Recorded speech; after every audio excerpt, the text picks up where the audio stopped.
Leatherface. Yes. Main star of the Texas Chainsaw Massacre. A film made in 1973 by director Tobe Hooper. Banned for its violence, but it was not actually very gory. It was banned because it was brutal and horrific. It's about 5 youths that go camping one day. And they stop at this house and they get picked off one by one by this guy Leatherface, who is actually part of a family of 4, including an old granddad who is really kind of screwed up. He's old and...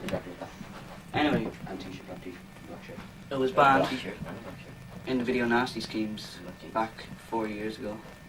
Like it was in exhibition of the But you have to like look hard to get it nowadays because it's not easy to come across.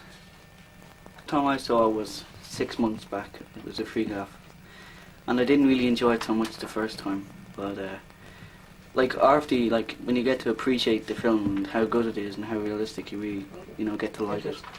I know loads of people like who hated it at first, but now love it.